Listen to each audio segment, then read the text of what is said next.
Jake Morrison sat quietly in his chair at the big round table. The Galactic Council meeting room was full of strange sounds. Alien voices clicked, hummed, and buzzed as they talked about trade deals and border disputes. Jake looked tired. His dark hair was getting gray at the sides, and his blue eyes showed the weight of months of failed talks. Next to him, Dr. Lisa Campbell packed her papers into a small bag.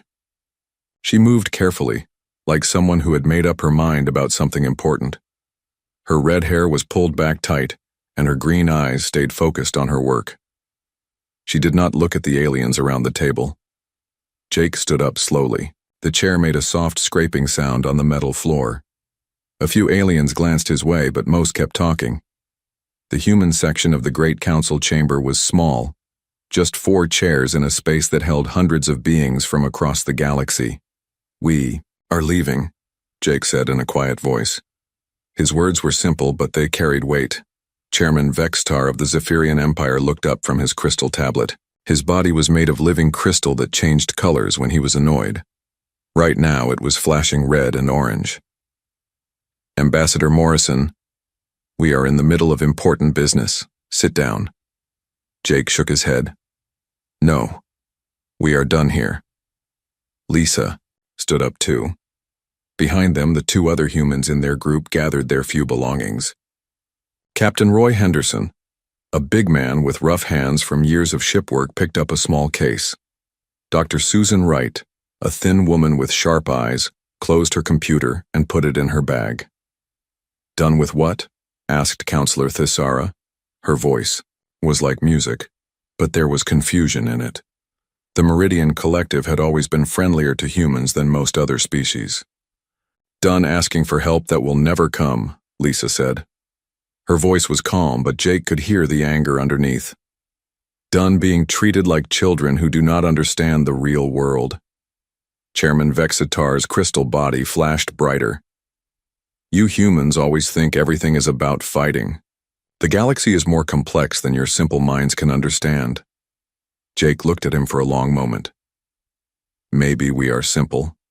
Maybe we do not understand your complex politics and your careful balance of power.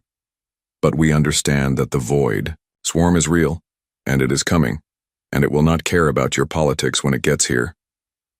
"The void swarm is a minor threat at best," said Admiral Raxion from the Turthan Navy. His voice was deep and full of confidence. "A few dozen ships, maybe 100. Our fleets can handle them easily." 3,000 ships, Captain Henderson said quietly. "Our scouts counted them. 3,000 ships, and they are building more every day." The council chamber went quiet for a moment. Then several aliens started talking at once. They said, "The humans were lying. That human scouts were not trained well enough. That humans always made problems seem bigger than they were." Dr. Wright opened her computer again and put it on the table. A hologram appeared showing star charts and ship positions. "Here are our reports, all of them. Take a look." But none of the aliens looked at the hologram. They kept talking about human mistakes and human fears. Jake closed the computer. "We have been asking for 6 months for help to fight the swarm. You said we were being too aggressive. We asked for ships to help defend the outer colonies. You said we were being warlike. We asked for permission to build better weapons. You said we were being violent." "Because you are violent," Vextar said. His crystal body was now bright red. "Humans always want to fight first and think later. That is why you are not ready to be full members of this council." Lisa laughed, but it was not a happy sound. "Not ready? We have been part of this galaxy for 50 years. We have followed your rules, paid your taxes, helped with your projects.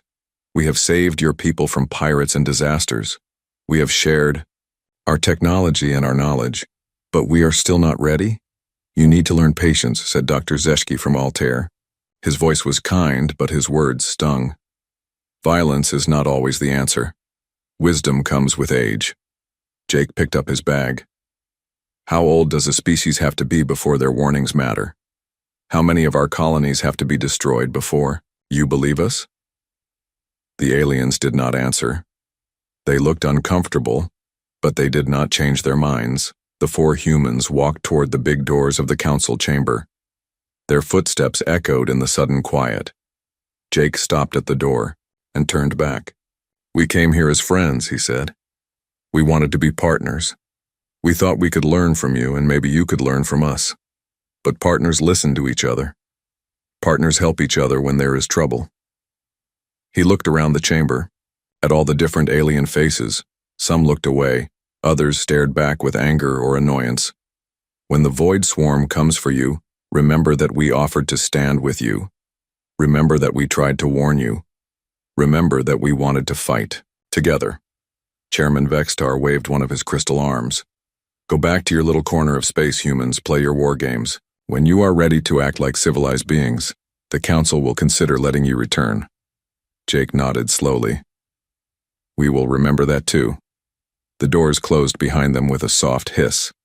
The Council chamber was quiet for a moment. Then the aliens started talking again about trade deals and border disputes. Outside in the hallway, the four humans walked toward the transport bay. They passed other humans who worked in the station. Jake stopped to talk to each one. "Pack up," he told them. "We are going home." "What about the trade agreements?" asked Maria Santos, who ran the human shipping office. "Cancelled," Lisa said. "What about the research projects?" asked Dr. Kevin Adams, who worked in the science labs. "Take everything with you," Jake said. "All files, all data, all equipment that we brought here." "But some of these projects have been going on for years," Dr. Adams said. "The aliens are counting on us to finish them." Susan Wright looked at him with cold eyes. "Were they counting on us when we asked for help with the void swarm?" Within hours, the word spread through human space. Every human colony, every human ship, every human station got the same message. It was short and simple. "Come home, now." Captain Henderson sent the message to his crew on the cargo ship New Dawn. They were loading supplies for the Centauri trade hub, a job they had been doing for 10 years. The alien workers they had been working with for all that time watched in confusion as the humans stopped their work and started packing. "Where are you going?" asked Zixtal, the station manager. He had been working with humans for so long that he spoke their language perfectly. "Home," Henderson said. "But what about the supply run to Kepler Station? They are waiting for these medical supplies." Henderson looked at the alien who had been his friend and business partner for a decade. "Find someone else to deliver them." "But there is no one else. The other shipping companies do not have the right permits for that route. It is too dangerous for most species." Henderson nodded. "I know. At the research station on Kepler, Dr. Wright deleted files and locked down laboratories. Her research on void swarm biology was the most advanced in the galaxy. She had been sharing her findings with alien scientists for years, hoping to build a defense against the growing threat. Dr. Zeschke found her in her lab packing the last of her equipment. "Susan, what are you doing? We need your research." "You need my research, but you do not need my warnings," she said without looking up. "The Council makes political decisions. Science is different. We are colleagues, friends." Susan finally looked at him. "If we were friends, you would have supported us in the Council meeting. You would have told them that our data was correct." "I could not go against the Council's decision. You know that. And I cannot stay where my work is not valued." She sealed the last container and picked it up. "Good luck with the void swarm, Zeschke. You are going to need it." All across the galaxy, the same scene played out hundreds of times. Humans packed up and left. They did not make speeches or threats. They did not try to punish the aliens who had rejected them. They just left. The great human exodus took only 2 weeks.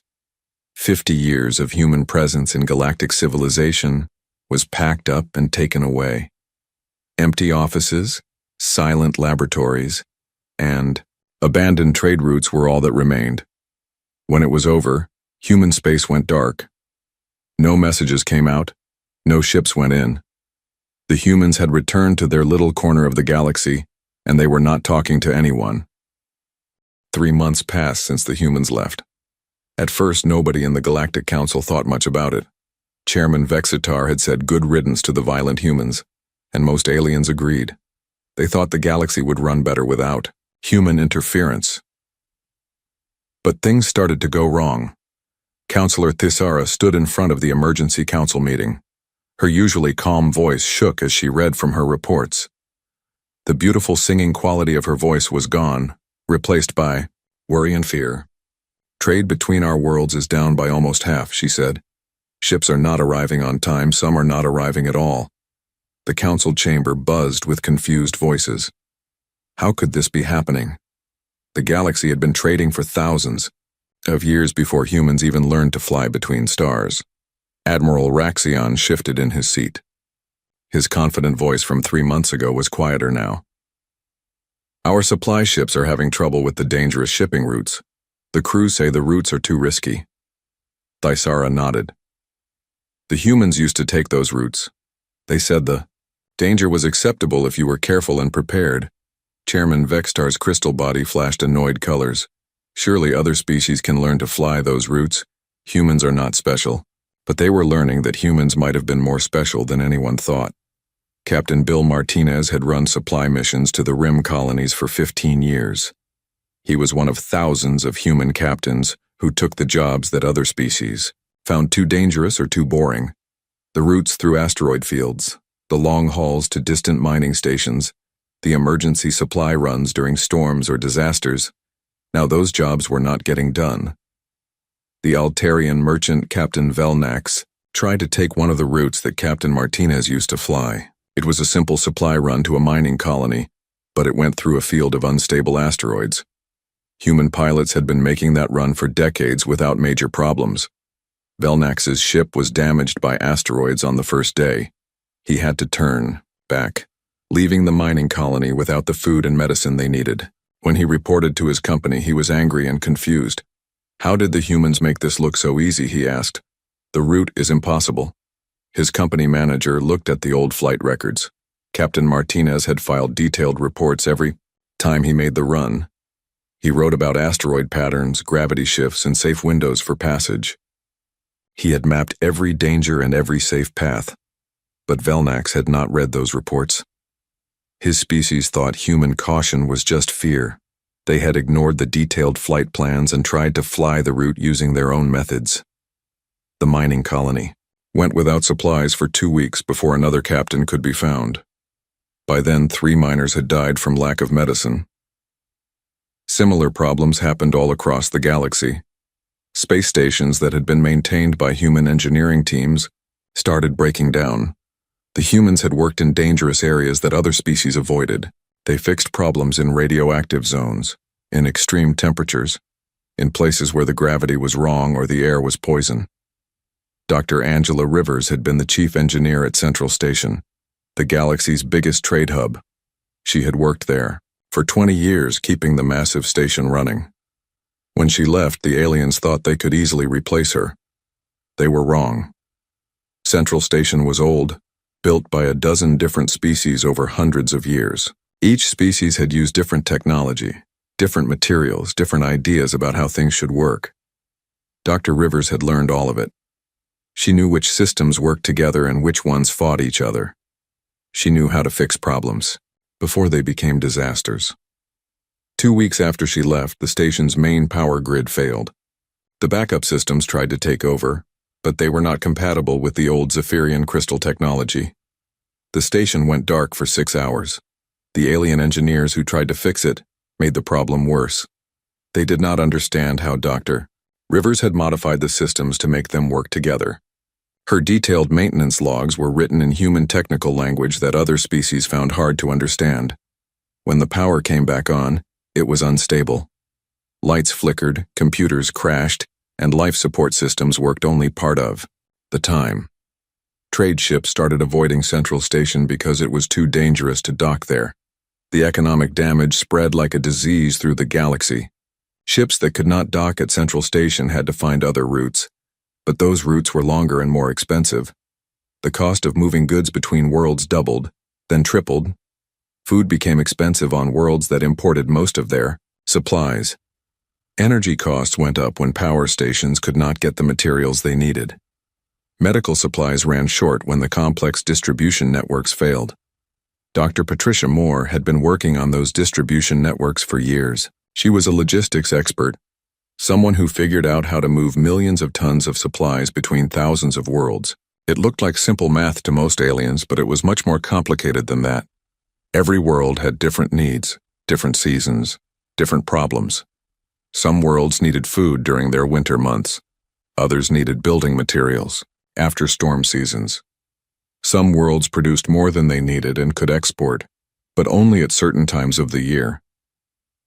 Dr. Moore had built computer models that tracked all of this. She knew which world would need what and when, and how to get it there.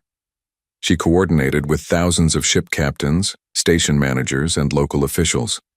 When she left, the aliens tried to use her computer models. But the models were built around human shipping networks and human communication systems. Without the human crews to carry out the plans, the models became useless. Worlds that had never worried about food shortages suddenly faced empty stores. Factory worlds could not get raw materials. Agricultural worlds could not sell their crops. The Meridian Collective's homeworld was one of the worst hit. They had specialized in art and philosophy for centuries, importing most of their food and manufactured goods. Dr. Moore had made sure they always had what they needed. Now their supply ships were weeks late. When ships did arrive, they brought the wrong things.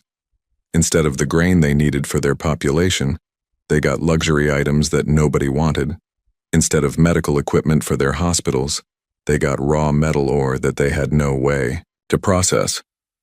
Riots started in the Meridian cities when people could not find food in the stores. The peaceful philosophers who had looked down on human violence found themselves facing angry crowds in their own streets. But the worst was yet to come. Admiral Chen Wang had been warning the Galactic Council about the Void Swarm for 2 years. His intelligence network had been tracking the alien invasion fleet as it moved through empty space toward the galaxy's edge. The Council had ignored his warnings, calling them human paranoia and warmongering. They said the Void Swarm was just a small group of raiders who could be dealt with by local defense forces. Wang's spy network had been built over decades. Human agents worked in dangerous places, gathering information that other species could not or would not collect.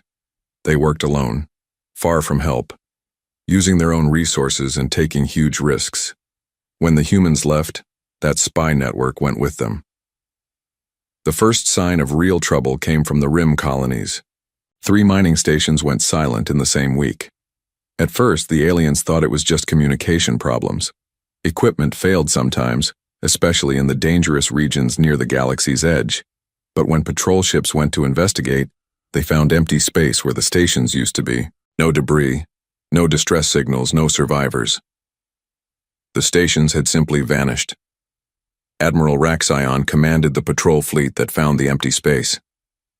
He stared at his scanner displays in confusion. In all his years of military service, he had never seen anything like this. Where did they go? Asked his second in command. Raxion had no answer. Stations did not just disappear. Even if they were destroyed, there should be wreckage, bodies, some sign of what happened. The reports from his scouts were all the same.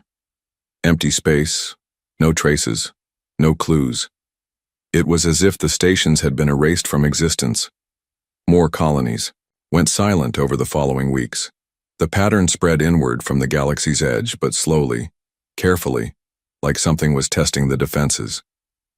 Dr. Rebecca Adams could have told them what was happening. She had been studying Void Swarm tactics for years. She knew they consumed their targets completely, breaking down matter at the molecular level and using it to build more ships and weapons. But Dr. Adams was gone, back in human space with all her research. The aliens had copies of her public reports, but those were just summaries. The real knowledge, the detailed analysis of how the swarm operated, had left with her. The Galactic Council called emergency meetings to discuss the disappearing colonies. But without human intelligence networks, they were blind. They did not know how many swarm ships there were, where they came from, or where they would strike next. Chairman Vextar's crystal body stayed dark during these meetings. The confident leader who had dismissed human warnings 3 months ago now looked small and worried. Perhaps, said Counselor Thisara carefully, we should consider contacting the humans. They seem to have had better information about this threat. Vextar's body flashed angry red. We will not go crawling back to those primitives. The galaxy survived for millions of years without humans. We can handle this problem ourselves. 6 months had passed since the humans left and the galaxy was burning. The void swarm had consumed 12 star systems. Entire worlds were gone, turned into empty space and floating dust. The beautiful crystal cities of the Zephyrians, the floating gardens of the Altarians, the ancient libraries of the Meridians, all of them had vanished without a trace.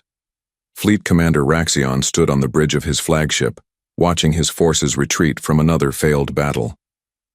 His proud Turthan navy, which had never lost a major engagement in 300 years, was being destroyed piece by piece.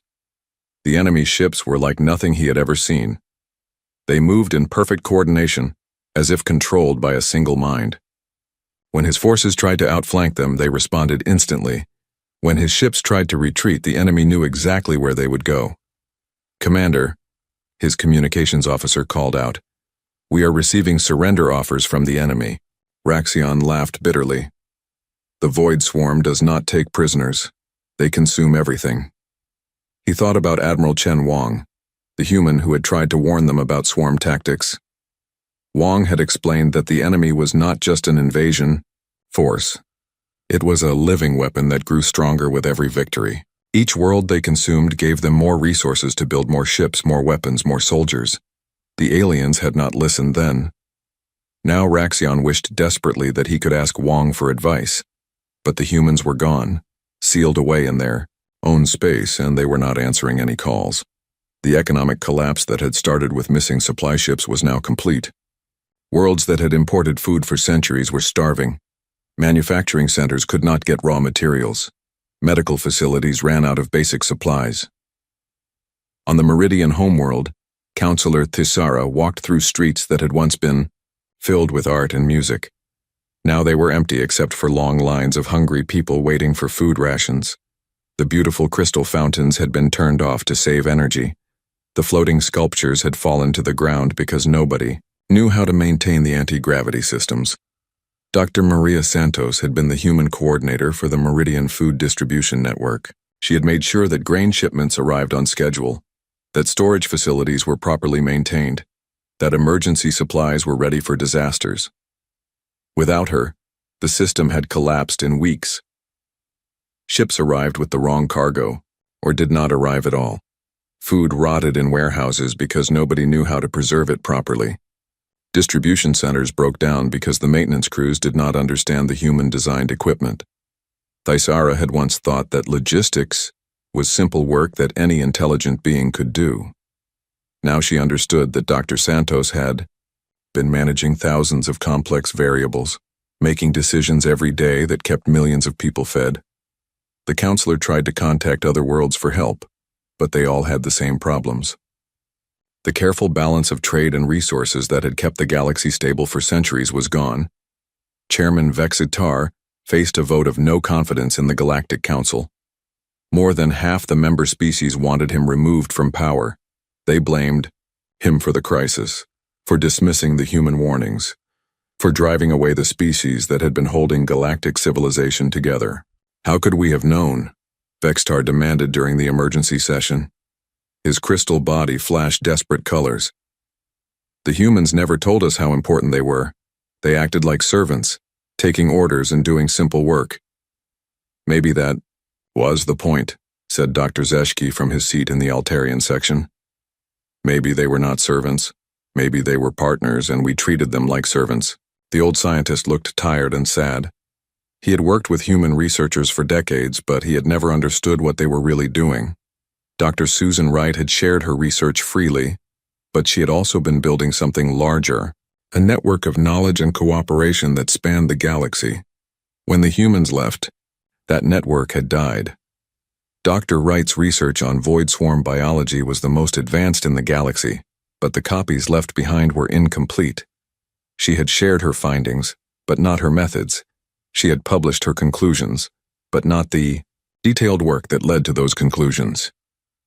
The alien scientists who tried to continue her research found gaps they could not fill. Her notes referenced experiments they had never seen, data they did not have access to, techniques they did not understand.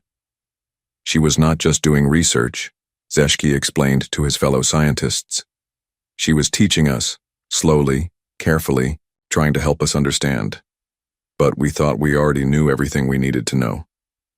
The worst part was that the humans had tried to warn them about more than just the void swarm. Ambassador Jake Morrison's final speech to the council had been recorded and stored in the archives. Now, as the crisis deepened, more and more aliens listened to that recording. "When the darkness comes for you," Morrison had said, "remember that we offered to stand with you." The darkness had come, and the galaxy was learning what it meant to stand alone. The Altarian homeworld was next in the Void Swarm's path. The ancient world had been the center of galactic philosophy for thousands of years. Its universities trained the brightest minds from dozens of species. Its libraries contained the accumulated wisdom of countless civilizations. None of that mattered to the Void Swarm. The attack began at dawn, local time. Thousands of enemy ships dropped out of hyperspace and surrounded the planet. The Altarian Defense Fleet, what was left of it after months of defeats, moved to intercept. The battle lasted 4 hours. When it was over, the defense fleet was gone and the swarm ships began their descent to the planet's surface. Dr. Zeshki stood in his laboratory, watching the enemy ships land through his window. He had spent his life studying the nature of intelligence and consciousness. Now he was about to become part of a collective mind that consumed everything in its path. He thought about Dr. Susan Wright, about all the human researchers who had worked alongside alien scientists for decades. They had been trying to build something together, a galactic community where different species could learn from each other and grow stronger. But the aliens had seen cooperation as submission, partnership as weakness. They had valued human work while dismissing human wisdom. The laboratory door exploded inward. Void swarm soldiers poured in, their black armor gleaming with organic technology. Zeshki did not run or hide. He stood straight and faced them with dignity. "Tell me," he said to the lead soldier, though he knew it could not understand him. "Do you consume knowledge as well as matter? Will my thoughts live on in your collective, or will they simply disappear?" The soldier did not answer. It raised its weapon and fired. On Earth, President Michelle Davis received reports of the Altarian homeworld's fall. She stood in the Situation Room of the Global Defense Command, surrounded by military officers and civilian advisors. The walls were covered with displays showing the Void Swarm's advance through the galaxy. "They are moving faster now," reported General Frank Collins.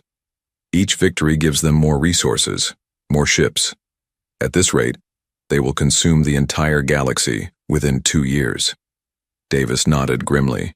She had been Jake Morrison's deputy during the failed negotiations with the Galactic Council.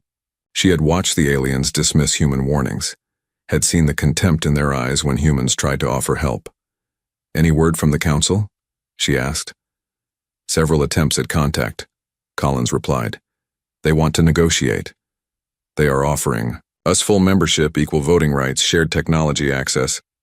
Everything they refused to give us 6 months ago." Davis looked at the tactical displays showing human space. While the galaxy burned, humanity had been busy. New ships filled the construction yards. New weapons were being tested. New alliances were being formed with species the Council had ignored. The scavenger races, the border colonies, the forgotten worlds that knew how to survive against impossible odds. "What do our people think?" Davis asked. "Mixed opinions," Collins admitted. "Some want to help immediately. Others think we should let the Council face the consequences of their choices. Most are somewhere in between." Admiral Kate Morgan entered the room, still wearing her spacesuit from a recent patrol mission. She had been Jake Morrison's military advisor during the Council negotiations. She had watched alien admirals dismiss human tactical doctrine as primitive warmongering. "The swarm has reached the core worlds," she reported. "Zephyrian Prime fell this morning. Vexitar's homeworld is gone." The room went quiet. Zephyrian Prime had been the unofficial capital of galactic civilization for millennia. Its crystal cities were among the oldest structures in the galaxy. Now, they were dust. "How long before they reach human space?" Davis asked. "At their current rate of expansion, 18 months, Morgan replied. but that assumes they maintain their current strategy. If they decide to focus on us specifically, much sooner. Davis studied the displays showing the swarm's movements. The enemy was not just consuming worlds randomly. There was a pattern, a strategy. They were targeting the most important systems first, the centers of power and knowledge. They are not just hungry, she realized. They are intelligent. They understand what they are destroying. General Collins nodded. Dr. Wright's research suggested that the swarm learns from each species it consumes. It gains their knowledge, their technology. The first attempt to contact humanity came 3 days after Zephyrian Prime fell. Chairman Vexitar, his crystal body dim with defeat, sent a formal message to Earth through the old diplomatic channels. The Galactic Council respectfully requests an audience with human leadership to discuss matters of mutual concern, the message said. It was polite, careful, and completely ignored. The automated response from human space was simple. Human territory is currently closed to outside visitors. Please contact local authorities in your own region for assistance. Vexitar stared at the message for a long time. Local authorities. As if the Galactic Council was just another regional government instead of the ruling body of galactic civilization. Send another message, he ordered his communications staff. Offer them full council membership, equal voting rights, shared technology access. The second message was also ignored. By the end of the week, 17 more star systems had fallen to the void swarm. The enemy was moving faster now, their ships multiplying with each victory. The pattern of their advance showed a terrifying intelligence. They were not just consuming worlds randomly, but targeting the most important systems first. Counselor Thisara tried a different approach. She sent personal messages to human scientists and engineers she had worked with over the years. Dr. Susan Wright, Dr. Kevin Adams, Captain Bill Henderson, dozens of humans who had been colleagues and, she thought, friends. None of them answered. On Kepler Station, the alien staff struggled to maintain basic operations. The station had been designed as a joint research facility, with humans handling the dangerous technical work, while aliens focused on theoretical research. Now the humans were gone, and the aliens were learning just how much they had depended on human expertise. Dr. Zeshki's replacement, a young Altarian named Veleth, tried to restart the Void Swarm research project. He had Dr. Wright's published papers and her basic laboratory notes. How hard could it be to continue her work? Very hard, as it turned out. Dr. Wright's research had involved working with live void swarm specimens in containment fields that required constant adjustment. The specimens were captured from destroyed ships and were still partially active, trying to consume anything they could reach. The first time Veleth tried to examine a specimen, it broke through the containment field in seconds. The creature, no bigger than his hand, began consuming the laboratory equipment and growing larger. It took the station's security team 3 hours and half their weapons to destroy it. Veleth realized that Dr. Wright had made handling these deadly creatures look easy. But she had been using techniques and safety protocols that she had never fully documented. Her casual notes about standard containment procedures referred to methods that only she and her human team had understood. The agricultural worlds were facing an even worse crisis. Human farmers had been growing food for the galaxy for 50 years, developing techniques for feeding billions of beings with very different nutritional needs. They had made it look simple, but it was anything but simple. Dr. Angela Rivers had been the agricultural coordinator for the Centauri system, managing food production for 12 different worlds. Each world had different soil, different weather, different growing seasons. Some species needed grain, others needed synthetic proteins, others needed living plants that had to be kept fresh during transport. Dr. Rivers had coordinated all of this with computer models that tracked thousands of variables. She knew which crops to plant, where, when to harvest them, how to store them, and how to transport them without spoilage. When she left, the aliens tried to use her computer systems to continue food production, but the systems were designed around human transportation networks and human storage facilities. Without the human crews to carry out the plans, the whole system collapsed. The Meridian Collective's agricultural minister, Thysavel, flew to Centauri, primed to see the disaster for himself. He found fields of rotting crops that nobody knew how to harvest properly, storage silos full of grain that was spoiling because the preservation systems needed constant human maintenance. How did one human woman coordinate all of this? He asked the local officials. They had no answer. Dr. Rivers had worked 16-hour days, managing supply chains across multiple star systems, troubleshooting problems in real time, adapting to weather disasters and equipment failures. She had made it look routine, but it had required skills and knowledge that took decades to develop. The transportation crisis was even worse. Human pilots had been flying the galaxy's most dangerous shipping routes for generations. They knew every asteroid field, every gravity anomaly, every solar storm pattern. They had developed techniques for navigating hazards that other species avoided entirely. Captain Roy Henderson had been flying the Epsilon route for 20 years. It was a supply run to mining colonies in the outer rim, through a region filled with unstable stars and shifting asteroid fields. The route saved weeks of travel time compared to the safe corridors, but it required expert navigation and constant vigilance. After Henderson left, the mining colonies went without supplies for a month. Finally, a Turthan captain named Raxivel volunteered to try the route. He was an experienced pilot with an excellent safety record. His ship was destroyed by a solar flare on the second day. The same type of flare that Henderson had been avoiding for 20 years by reading solar weather patterns and timing his jumps carefully. Raxivel had not known to watch for the signs. He had not known that the route required specific shielding, modifications that Henderson had developed through trial and error. He had not known about the safe harbors where ships could wait out dangerous conditions. The mining colonies finally had to be evacuated because no other pilot was willing to risk the Epsilon route. Similar disasters happened throughout the galaxy. Space stations broke down because human engineers were not there to maintain them. Trade routes became impassable because human pilots were not there to navigate them. Supply networks collapsed because human coordinators were not there to manage them. But the military situation was the worst of all. Admiral Raxion stood in the ruins of the Turthan Naval Academy, looking at holographic displays that showed the latest tactical simulations.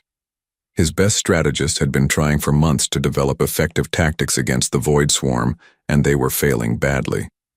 The Swarm fought like nothing the galaxy had ever seen. They used no formations that alien military doctrine could predict. They employed strategies that seemed to violate basic principles of warfare. They coordinated perfectly across vast distances, as if controlled by a single mind. Admiral Chen Wang had tried to explain swarm tactics to the Council months ago, but nobody had listened. His reports had described an enemy that fought without regard for individual survival, that treated each ship as an expendable part of a larger organism. Now Raxion desperately needed that knowledge, but Wang was gone. The human military advisors who might have helped develop countermeasures were all back in human space, and they were not sharing their expertise with the people who had called them primitive warmongers. The Academy's War College began incorporating human tactical doctrine into their curriculum, but it was too little too late. General Frank Collins had written extensively about logistics, about the importance of supply lines and redundant planning. Colonel Steve Baker had developed innovative approaches to defensive warfare that emphasized flexibility and adaptation. The alien generals tried to implement these human ideas, but they did not understand the underlying philosophy. Human military thinking was based on assuming the worst and preparing for it. Alien military thinking was based on elegant solutions and overwhelming technological superiority. The two approaches were fundamentally different, and it took years of training to think like a human soldier. The breaking point came when the Void Swarm reached the core worlds. The ancient Zephyrian homeworld, Chairman Vextar's own planet, fell in less than 3 days. Vextar watched the destruction from his evacuation ship, seeing billion-year-old crystal cities consumed by the relentless enemy. His people, the oldest and most advanced species in the galaxy, had been reduced to refugees fleeing for their lives. The planet's defense grid, built with the finest Zephyrian technology, had been useless against the swarm. The enemy ships had adapted to every weapon, countered every strategy, overwhelmed every defense. How? Vexitar whispered to himself as his homeworld died. How did the humans know this would happen? His aide, one of the few survivors from the planet's government, looked at him with tired eyes. Maybe they did not know, Chairman. Maybe they just prepared for the worst possibility, while we prepared for the best. It was a painful truth. The humans had been planning for disasters that might never come, building defenses against threats that seemed unlikely, preparing for wars they hoped would never happen. The aliens had called this paranoia and militarism. Now they understood it was wisdom. As more refugee ships fled the dying world, reports came in from across the galaxy. The swarm was accelerating its advance, consuming multiple systems simultaneously. The careful balance of galactic civilization was collapsing completely. The emergency session of the Galactic Council was smaller than it had ever been. Half the member species had lost their homeworlds to the Void Swarm. Others were fighting for survival in their last remaining colonies. The great chamber that had once held hundreds of delegates now echoed with the voices of fewer than 50 survivors. Chairman Vexitar stood at the center of the room, his crystal body dim and cracked from stress. He had aged decades in the past year, watching his civilization crumble around him. The proud leader who had dismissed human warnings now faced the end of everything he had tried to protect. "Fellow beings," he began, his voice barely above a whisper, "we gather here today to face a truth that we should have accepted long ago." The remaining delegates listened in silence. There was no more political maneuvering, no more species rivalry, no more ancient pride. There was only desperation and the growing certainty that they had made a terrible mistake. "The Void Swarm has consumed 60% of our worlds," Vexitar continued. "Our fleets are destroyed. Our economies have collapsed. Our people are dying, or fleeing to the few safe havens that remain." Councillor Thisara, speaking for the Meridian survivors, stood up slowly. "We all know why we are really here, Chairman. We need to ask the humans for help." The words hung in the air like a confession of failure. For 1,000 years, the Galactic Council had been the supreme authority in their region of space. Now, they were reduced to begging for assistance from the species they had called primitive. "I formally propose," Vexitar said, each word causing him pain, "that we request the return of humanity to the Galactic Council. We acknowledge our error in judgment and humbly ask for their assistance in our darkest hour." The vote was unanimous. There was no debate, no discussion, no alternative proposals. Every surviving delegate raised their hand, arm, tentacle, or wing in agreement. The message they sent to Earth was simple: "We were wrong. Please help us." The response came not from Earth's government, but from Admiral Kate Morgan, commander of the Human Defense Fleet. Her image appeared on screens throughout the remaining Council worlds, transmitted on every frequency, in every language the galaxy used. "People of the Galactic Council," she began, her voice calm but firm. "We received your message. We also received your previous messages, all 47 of them, over the past 8 months. Morgan was a middle-aged woman with gray streaks in her brown hair and lines around her eyes that spoke of years spent making difficult decisions. She wore the simple blue uniform of the human space navy, with no decorations or symbols of rank except the small admiral's star on her collar. You ask for our help now that your worlds are burning and your people are dying. You offer us partnership now that you need our ships and our soldiers. You promise us equality now that you have no other choice." The alien delegates watching the broadcast shifted uncomfortably. Morgan's words were not angry or accusatory, but they cut deeper than any insult could have. "1 year ago we told you that the storm was coming. We offered to weather it together. You chose pride over partnership, ancient authority over present need. You called us violent primitives who did not understand the complexities of galactic politics." Morgan paused, letting her words sink in. Behind her, the camera showed glimpses of human ships and stations, all bearing signs of intense activity and preparation. "We understood the complexities perfectly. We understood that politics matter less than survival when the enemy comes for you. We understood that civilized debate means nothing when your children are dying. We understood that sometimes the only choice is to fight or be consumed." She leaned forward slightly, looking directly into the camera as if she could see each alien, delegate personally. But we also understand something else. We understand loyalty. We understand that when people ask for help, you give it if you can. We understand that abandoning others to suffer and die is not an option, even when those others have abandoned you first. The broadcast switched to show human fleets in action. Massive ships engaged void swarm forces at the galaxy's edge, not retreating but advancing, pushing the enemy back with tactics and weapons no other species had managed to deploy effectively. For the past year, while you struggled with the consequences of our departure, we have been preparing, not hiding, not cowering behind our borders, but getting ready to do what we always knew we would have to do eventually. The images showed human marines boarding damaged alien vessels, rescuing survivors, human medical ships treating wounded refugees, human engineers repairing critical infrastructure on worlds the swarm had partially consumed. We have been fighting the void swarm for 8 months now, not because the Council asked us to, but because it was the right thing to do. We have been protecting refugee convoys, evacuating colonies, and pushing the enemy back one system at a time.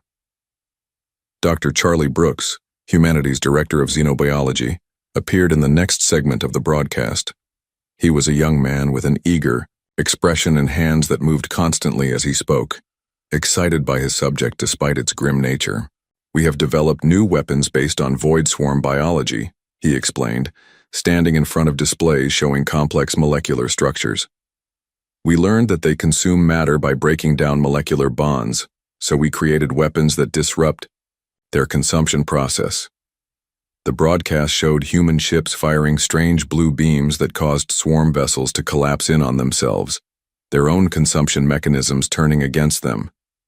But more importantly, Brooks continued, we learned something the swarm did not expect us to learn. They are not just a hive mind. They are a collective consciousness that grows stronger by absorbing the knowledge and experience of the species they consume. He smiled grimly.